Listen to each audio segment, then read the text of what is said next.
This video is brought to you by Squarespace. From websites and online stores to marketing tools and analytics, Squarespace is the all-in-one platform to build a beautiful online presence and run your business. Check out Squarespace through the link in the description below. More on them in a bit.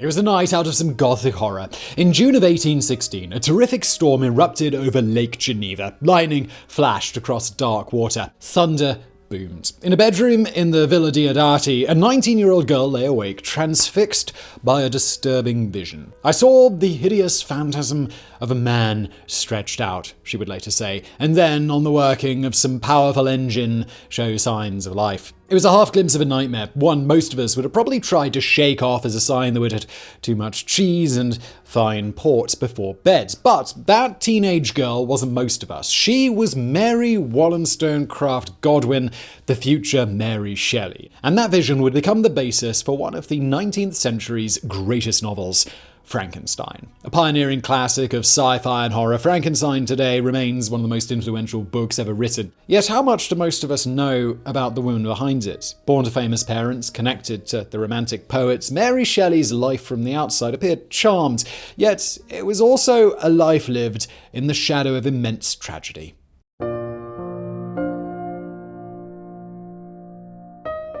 Fittingly for someone who'd write a classic work of Gothic horror, Mary Shelley was born shortly before the stroke of midnight on August 30th, 1797. Of course, she wasn't born Mary Shelley, although we're going to keep using her married name in these early sections since it's the one that everyone knows, but rather Mary Wollstonecraft Godwin, a Frankenstein version of her parents' names, William Godwin and Mary Wollstonecraft. It was a name that would give her a lot to live up to. Both William and Mary were radicals who were as famous as they were financially unstable. The political philosopher William Godwin was an early proponent of anarchism and a leading writer on social issues. If anything, Mary Wollstonecraft was even more impressive. The author of the Vindication of the Rights of Women, she lived and breathed feminism at a time when men mostly saw women as pretty baby-making machines. Sadly for Mary Shelley, though, she'd never get to meet this one-woman powerhouse. 2 hours after her birth, it became clear the afterbirth hadn't come away. William Godwin went to find help, and at 3 a.m. he returned with the physician Louis Poignand. Unfortunately, Poignand was a product of his time. A doctor who thought washing his hands before touching a patient was as absurd as operating while wearing lederhosen. Poignand removed the traces of afterbirth with dirty fingers. This led to serious infection, and Mary Wollstonecraft died of septicemia just 11 days later. And no, we can't think of a better metaphor for the backwardness of gender relations in this era than an intelligent woman literally being killed by an underqualified and overconfident man. The death of her mother, when she was just a few days old, left a hole in Mary Shelley's young life that would never be filled. Not that William didn't try. In 1801, he married Mary Jane Clairmont, who'd soon become famous publishing children's books. It was a union that swelled the family to a ridiculous size. Alongside Shelley, the younger generation now consisted of her half-sister Fanny, Clairmont's children, Claire and Charles, and would soon also include a brand new baby. But while Shelley and her stepsister Claire Clairmont became close friends, the same could be said of her stepmom. As far as young Shelley was concerned, Mary Jane Clairmont was evil incarnate, like if some mad scientist had managed to crossbreed the Wicked Witch of the West with Dio Brando. By all accounts, this was hugely unfair. Mary Jane tried to be a good substitute mother, even helping Shelley put out her first book at age 11, the children's tale Monsieur Nong Tongpo. But Shelley wasn't having these kind gestures. This woman had replaced her dead mother, and that was all she needed to hate her. Still, for all its drama, Shelley's childhood was enriching in ways that were hyper unusual for the era. Actually, scratch that, for any era really. While plagued by debt and forever teetering on the brink of bankruptcy, William Godwin was still lionized in intellectual circles. This meant his children were taken to see lectures from leading thinkers. It meant home visits from admirers like Samuel Taylor Coleridge. It also meant being encouraged to better themselves by spending each morning deep in study, by learning languages. Shelley herself became fluent in Latin, Greek, French, and Italian. By the summer of 1812 then, Mary Shelley was 14, hyper-intelligent, extremely well-read, and able to run intellectual circles around most adults. She could also be hell to deal with. That June, she was packed off to stay with friends in Scotland for 2 years, ostensibly for her health, but more likely because she and Mary Jane were on the verge of killing one another. Still, the move wasn't permanent. She could pop down to London on visits. It would be on one of these visits that she would meet the man who'd transform her life.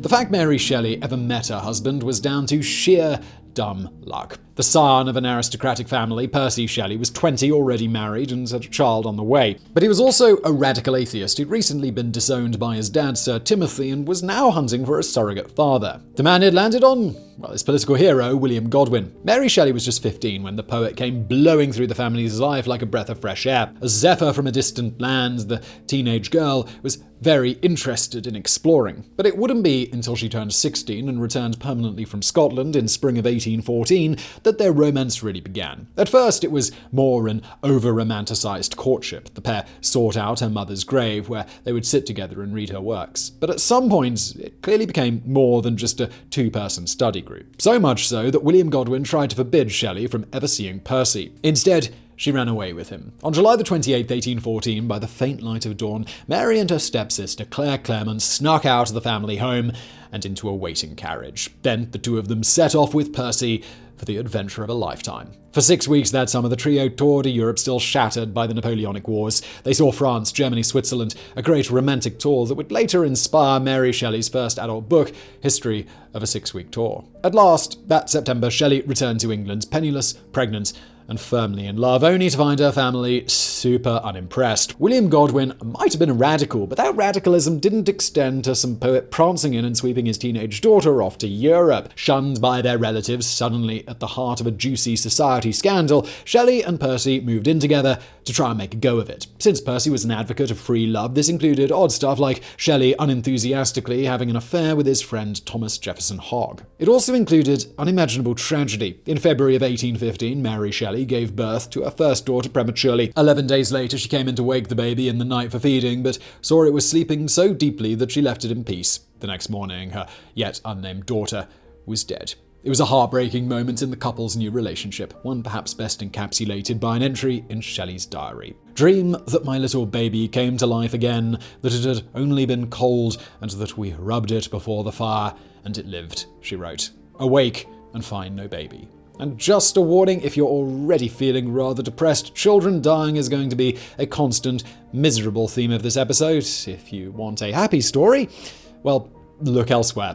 Only weeks after the nameless child died, Shelley fell pregnant again. This time, the baby would survive long enough to get a name, William, but while William would stick around for a couple more chapters, please don't get too attached to him. Come spring of 1816, the couple were bruised by tragedy and fed up with still being the object of a scandal. Finally, in May, they seem to have decided, you know what, to hell with this judgmental, rainy island. Again, joined by Clairmont, they once again set out for Europe, this time in the direction of Italy. But first, they'd make a detour. Clairmont, see, had other reasons for heading to Europe. Just recently, she'd conducted an affair with the brooding, dashing Lord Byron and was desperate to see more of him. It would be thanks to her pushing that the Shelleys changed direction, heading instead for the shores of Lake Geneva and the waiting, scandalous poet. There, the four of them were destined to make literary history. Now, just before we get into the rest of today's video, let me tell you about our glorious sponsor, Squarespace. This is the age of creation. Think about it. People are online making stuff all the time. People making YouTube channels, podcasts, websites, even online stores. You've either got a great idea yourself or you probably know someone who does. And when it's time to move that project from your head to the screen in front of you, that's where Squarespace comes in. It's the perfect web tool to help you fashion the internet into whatever you want it to be. Maybe the hands-on site with lots of opinions and ideas about what exactly your website should look like. If so, very cool. Squarespace gives you all of the customization options you could ever want with no updates, no patches, no technical nonsense to worry about. Or maybe you just need something functional, something that works with minimal thought so you can stay focused on the content and not the coat of paint. Just use one of their quick and beautiful templates to make a website that's both fresh and simple. And once you're done setting up your website, locking in the domain, maybe playing with some of the colors, there are so many extra features that Squarespace provides that your website can thrive. Email campaigns, patronage portals, social integrations, member-only areas, analytics, commercial options, 24/7 customer support.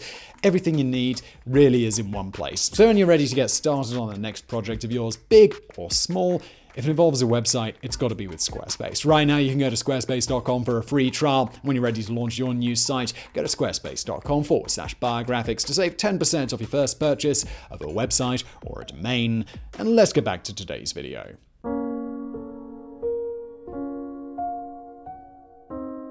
In the spring of 1815, Mount Tambora in modern-day Indonesia detonated like an angry bomb. Insane amounts of gases were spewed into the atmosphere, a sulfur veil that enveloped the planet, lowering the temperature of the northern hemisphere by around 4 degrees. This was such a sharp drop that 1816 would become the year without summer. That year, rivers froze in August, floods swept Europe, there was record rainfall. In Geneva, that meant Shelley, Percy, Byron and Clairmont spent their spare time not boating and hiking and thinking sublime thoughts, but stuck inside, staring out at the rain, trying not to go mad. From the moment the trio had hooked up with Byron and his personal physician, John Polidori, they'd gotten along like an Indonesian volcano on fire, moving into neighbouring homes. But as the weather turned and they began spending more time cooped up in Byron's Villa Diodati, that friendship had curdled into unbearable tension. Polidori was trying to get into Mary Shelley's pants, while Clairmont was trying to get into Byron's, while Byron was doing his utmost to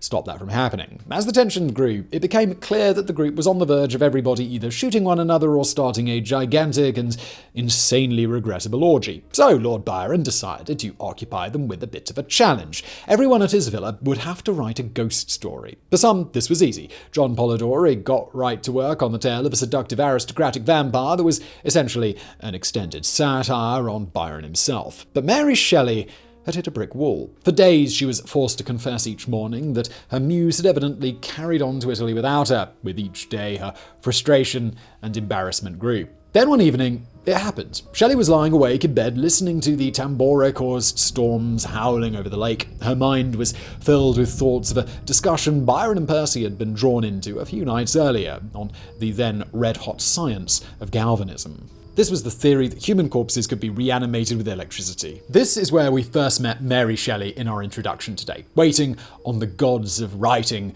to send her a spark. Instead, they sent her an inferno. The vision Shelley saw of an engine bringing a dead man to life set her mind racing. Come morning, she had the germ of something. A story about a hubristic scientist who creates new life only to abandon it, driving it to murder. A story that would go down in history as Frankenstein. One of the English language's earliest works of science fiction, Frankenstein is at once both a deceptively simple fable and a deeply layered work. Within its Gothic pages, people have seen an allegory of the French Revolution and the forces it unleashed, a meditation on the advances of the industrial age, even a veiled commentary on slavery, the fight for abolition in Britain's colonies being one of Shelley's passions. Perhaps more importantly, though, it's simply a cracking read. Over 200 years later, Shelley's story still holds up as well as the day it was written. On publication in 1818, it was a sensation. One friend wrote Percy that the novel seemed to be universally known and read. While critics were divided between those who thought it powerful and those who thought it unseemly, readers just couldn't get enough of it. The only annoying thing must have been the assumptions that some of them made. Since Shelley had published the book anonymously, and since Percy had written the foreword, and since this was the good old sexist past, everyone was like, let's just assume that Percy Shelley wrote this. I mean, there's no way anyone with a vagina could have created Frankenstein, am I right? It wasn't until the second edition in 1823 that Mary Shelley would finally get the public credit she deserved. By then, though, her young life would have been consumed by loss.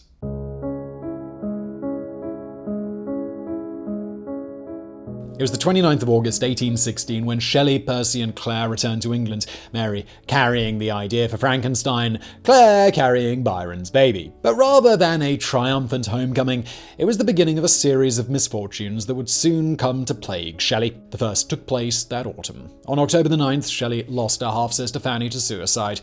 Exactly 1 month later, Percy's wife Harriet threw herself into the Thames while pregnant with his child. Her body was only found on December the 10th. But while Percy may have felt some dark sense of guilt, he also didn't look a gift horse in the mouth. Mary and Percy Shelley were officially wed just 20 days after Harriet's waterlogged remains were pulled from the river. A real too soon moment if there ever was one. Still, the marriage started well enough. Now her relationship with Percy was official. William Godwin reconnected with his daughter. Just 5 months later, Shelley finished Frankenstein. That same year, 1817, her daughter Clara was born, giving the Shelleys hope that their first lost baby had been an unhappy one-off. But no, this is the life of Mary Shelley, remember, one we've already warned you is filled with endless, agonizing sadness. even as the publication of Frankenstein approached, she was going to have to deal with more misery. In spring of 1818, the couple returned with Claire to Europe, hoping to reconnect with Byron in Italy and introduce him to his new child. At first, things were great. The group found it liberating to be out of stuffy old England, back in New Europe, where they felt they could be free. But the trip quickly soured. In Venice that September, baby Clara caught dysentery and died, having just turned 1 year old. The Shelleys' grief was vast, unnameable. It was also only the beginning. The following year in Rome, their son William was carried away by malaria, aged just 3. The deaths of her 2 surviving children in such quick succession broke Mary Shelley. She withdrew into herself, her relationship with Percy crumbling. In her diary, she wrote the despairing phrase, "This is the journal book of misfortunes." Honestly, that was an understatement. Mary Shelley may have only been 22, and already the mother of 3 dead kids, but her future was filled with yet more tragedy. Still, there was the odd ray of light. When William died, Shelley was already pregnant again. In November 1819, she gave birth to Percy Florence Shelley, his middle name taken from the Italian city where they were staying. And just to stop you all from worrying, fear not, unlike his siblings, Percy Florence actually survives into adulthood. In fact, the boy's birth heralded a brief period of calm. As Frankenstein became a sensation back home, Mary and Percy settled with their son in Pisa. There, they made international friends and briefly lived the lives that they'd always dreamed of. Ordinary lives, not haunted by the spectre of death, watching their child grow. In the life of Mary Shelley, this time was an oasis, a little pool of happiness amid a dark desert of grief. So, let's just give her a moment to enjoy it, shall we? Before we get back to all of the horrid stuff. A short break between chapters where for the briefest of seconds we can let our heroine be happy. Because when we come back, things are only going to get worse.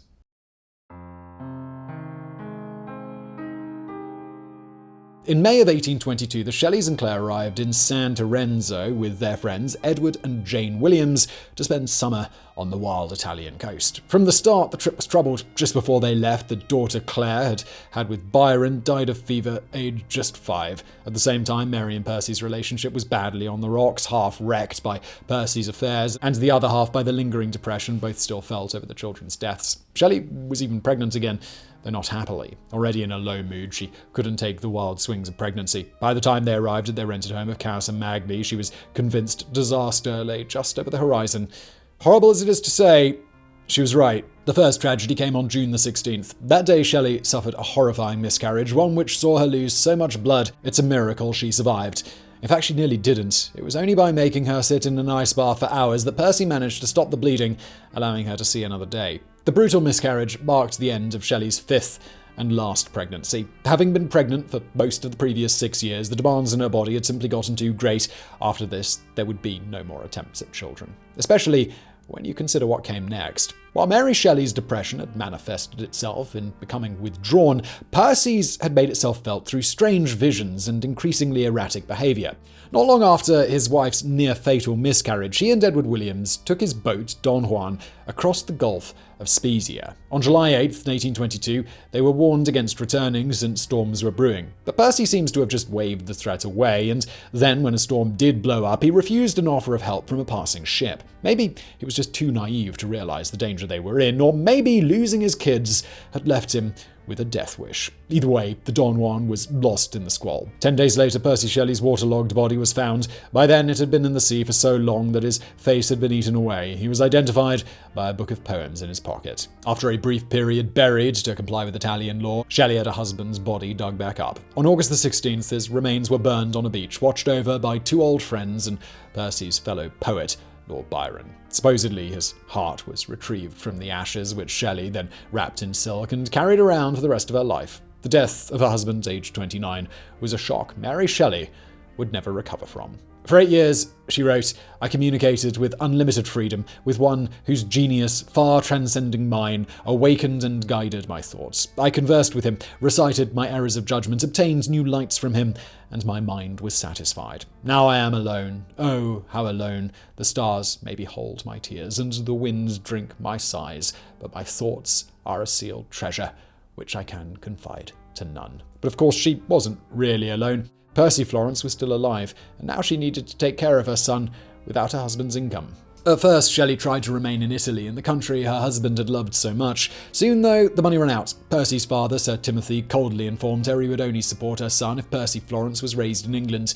So it was that, against her will, the author of Frankenstein returned to the country of her birth. Originally, she hoped to publish Percy Shelley's collected poems, but Sir Timothy was such a colossal penis that he threatened to cut her off if the family name ever appeared in print again. Unable to raise a son on her income alone, Shelley obeyed, waiting for when the awful old man might die and allow her and her boy to be free. Sadly, she would wait a very long time.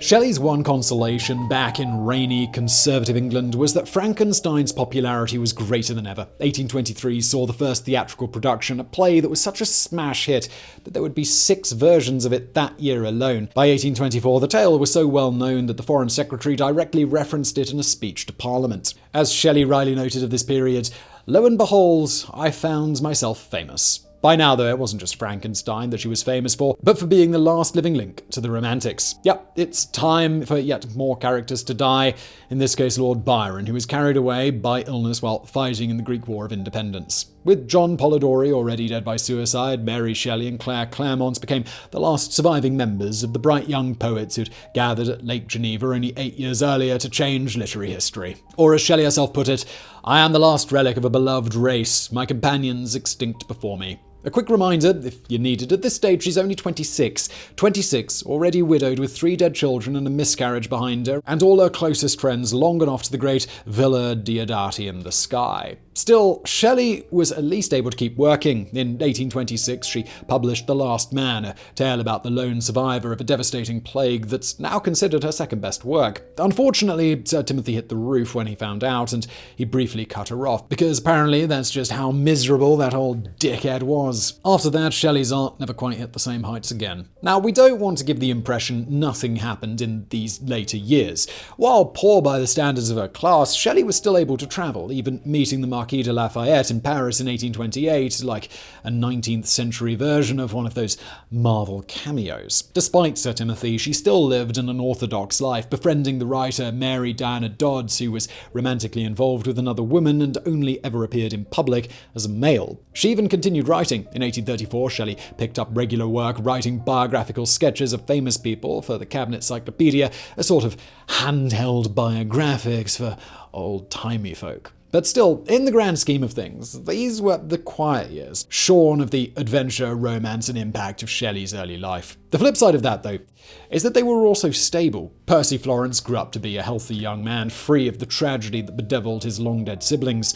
As the years passed, Sir Timothy mellowed, at least allowing Shelley to publish a definitive volume of her dead husband's poems in 1840. Better still, the old fart died not long after, leaving Shelley and her son enough money to never worry about poverty again. Not that Shelley had long to enjoy her newfound wealth. Mary Shelley died of a brain tumour on the 1st of February 1851 at the age of 53. She left behind not just a son and an unfinished biography of Percy Shelley, but also a creation that had taken on a life of its own. From its very first production in 1823, Frankenstein became a staple of the theatre, with hundreds of versions staged in multiple countries. Because of this popularity, it was eventually picked for adaptation by the new film industry that arose in America, first in 1910 by Thomas Edison, and then far more famously by Universal in 1931. And while Boris Karloff's silent, hulking monster may be a million miles away from the erudite creature of Shelley's tale, the essence of her story, that flicker of sympathy we feel for the devil,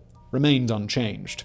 Today, it's hard to imagine how fiction would look without Frankenstein. So influential was it that its effects can be seen almost everywhere, like Bram Stoker's Dracula or the works of Edgar Allan Poe. It's the bedrock of modern genre fiction. Yet, there was more to Mary Shelley than just this one book. As this video has hopefully shown, she was a woman who seemed to stand apart from her own time, not just as a literary pioneer, but as someone who tried her damnedest to live on her own terms. She didn't always succeed, but we've no doubt that had Mary Wollstonecraft lived to see the woman her daughter grew up to be, she would have felt nothing but pride.